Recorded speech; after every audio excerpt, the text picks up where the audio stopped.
Bismillahirrahmanirrahim. Assalamualaikum warahmatullahi wabarakatuh. Perkenalkan, nama saya Susi Rahmawati. Saya mahasiswi semester 4 dari STIT Al-Khairiyah ingin mempresentasikan proposal saya yang berjudul Peran Guru dalam Meningkatkan Pemahaman Ilmu Tajwid dan Kandungan Isi Al-Quran dengan Metode Tahsin di SMP Islam Ar-Rahmah. Untuk pertama yang akan saya jelaskan adalah latar belakang. Pendidikan agama Islam, khususnya pembelajaran Al-Quran, memegang peranan krusial dalam pembentukan karakter dan spiritualitas siswa. Di antara aspek penting dalam mempelajari Al-Quran adalah ilmu tajwid dan kandungan isi Al-Quran. Ilmu tajwid memastikan pembelajaran Al-Quran sesuai dengan kaidah yang benar, menjaga keaslian makna, dan menghindari kesalahan fatal yang dapat mengubah arti. Sementara itu, pemahaman kandungan isi Al-Quran membekali siswa dengan pedoman hidup yang komprehensif, nilai-nilai moral, dan dasar-dasar keimanan yang kuat, yang relevan dengan tantangan kehidupan modern. Namun, realitas di lapangan menunjukkan bahwa masih banyak siswa yang mengalami kesulitan dalam memahami dan mengaplikasikan ilmu tajwid secara konsisten, serta dalam menggali makna dan kandungan isi Al-Quran secara mendalam dan kontekstual. Salah satu metode yang diyakini mampu menangani masalah ini adalah metode tahsin.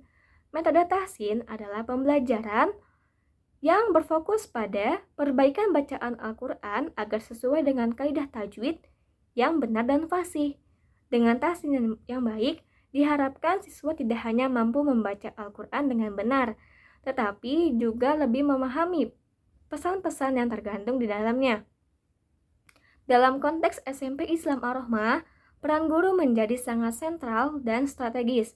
Guru tidak hanya berfungsi sebagai pembimbing atau penyampai materi, tetapi juga sebagai motivator, fasilitator, dan teladan dalam proses pembelajaran.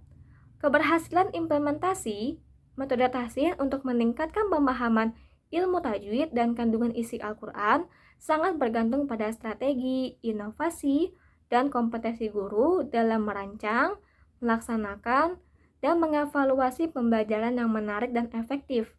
Oleh karena itu, penelitian ini bertujuan untuk mengkaji secara mendalam bagaimana peran guru di SMP Islam Ar-Rahmah dalam mengoptimalkan pemahaman siswa terhadap ilmu tajwid dan kandungan isi Al-Quran dengan metode tahsin.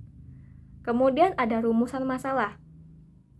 Untuk yang pertama ada bagaimana perencanaan guru dalam mengintegrasikan pembelajaran ilmu tajwid dan kandungan isi Al-Quran dengan metode tahsin di SMP Islam Ar-Rahmah. Yang kedua ada bagaimana pelaksanaan pembelajaran ilmu tajwid dan kandungan isi Al-Quran dengan metode tahsin di SMP Islam Ar-Rahmah. Yang ketiga ada bagaimana dampak peran guru dalam meningkatkan pemahaman ilmu tajwid dan kandungan isi Al-Quran dengan metode tahsin di SMP Islam Ar-Rahmah. Kemudian ada tujuan penelitian.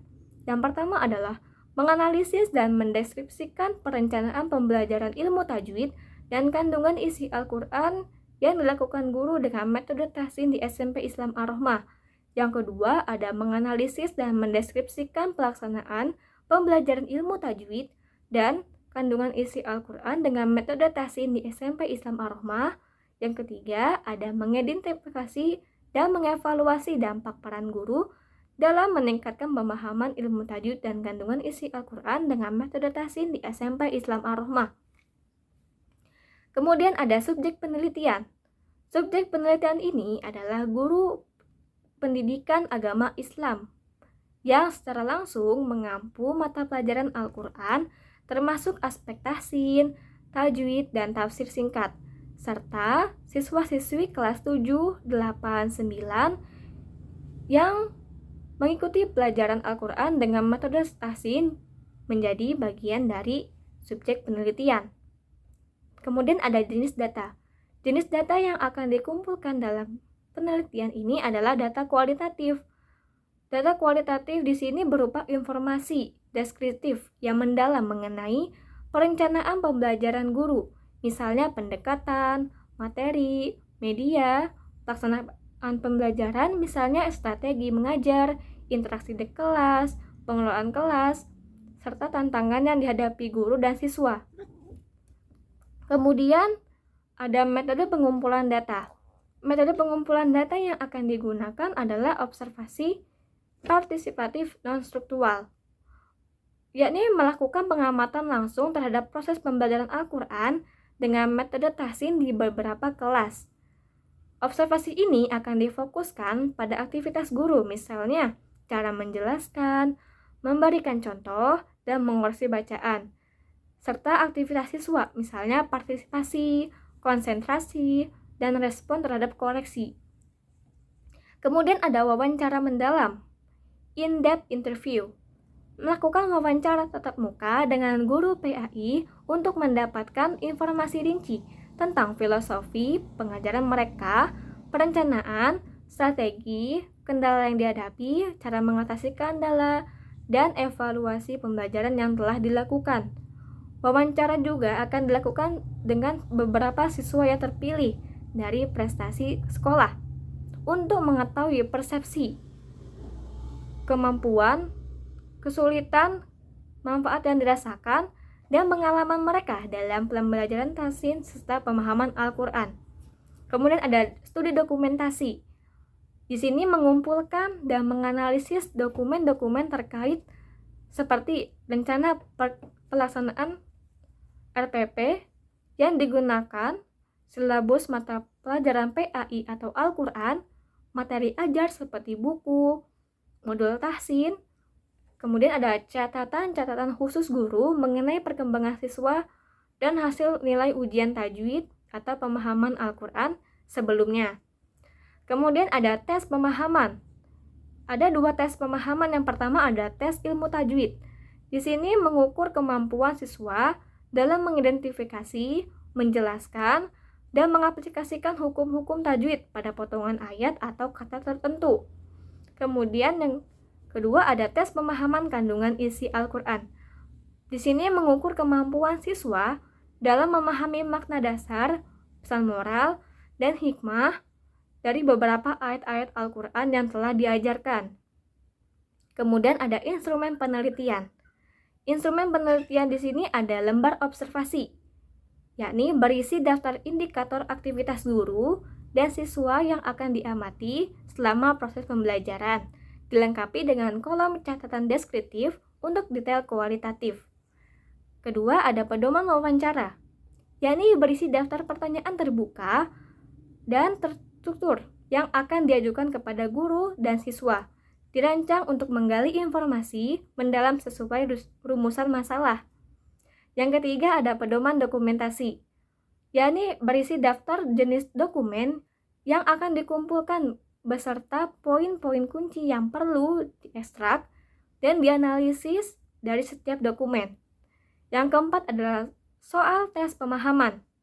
Soal tes ilmu tajwid, kumpulan soal yang telah divalidasi mencakup berbagai hukum tajwid, misalnya nun mati, mim mati, mat, dan qalqalah, serta contoh ayat untuk diidentifikasi dan aplikasi. Kemudian ada soal tes pemahaman kandungan isi Al-Quran. Di sini berisi kumpulan soal yang relevan dengan materi yang diajarkan, menguji pemahaman kontekstual dan pesan moral dari ayat-ayat tertentu. Kemudian ada metode keabsahan data.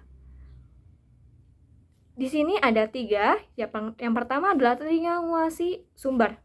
Membandingkan informasi atau data yang diperoleh dari berbagai sumber yang berbeda. Misalnya, data dari guru, data dari siswa, dan data dari dokumen sekolah mengenai fenomena yang sama. Kemudian yang kedua ada triangulasi teknik atau metode. Menggunakan berbagai metode pengumpulan data yang berbeda, observasi, wawancara, studi dokumentasi, dan tes untuk meneliti fenomena yang sama. Jika hasil dari berbagai metode menunjukkan konsistensi, maka data dianggap lebih valid. Yang ketiga ada perpanjangan kehadiran peneliti. Di sini melakukan observasi dan wawancara dalam jangka waktu yang cukup lama dan intensif di lokasi penelitian. Hal ini memungkinkan untuk membangun hubungan yang baik dengan subjek, memperoleh data yang lebih mendalam, dan mengurangi kemungkinan bias atau informasi yang tidak lengkap. Yang keempat adalah diskusi teman sejawat, peer debriefing. Di sini melakukan diskusi secara berkala dengan rekan peneliti atau ahli di bidang yang relevan untuk meninjau, mengkritisi, dan memberikan masukan terhadap interpretasi data dan temuan awal. Kemudian ada pengecekan anggota, member checking. Memverifikasi kembali data dan interpretasi awal kepada subjek penelitian, guru, dan siswa untuk memastikan bahwa pemahaman peneliti sesuai dengan perspektif mereka. Kemudian ada metode analisis data.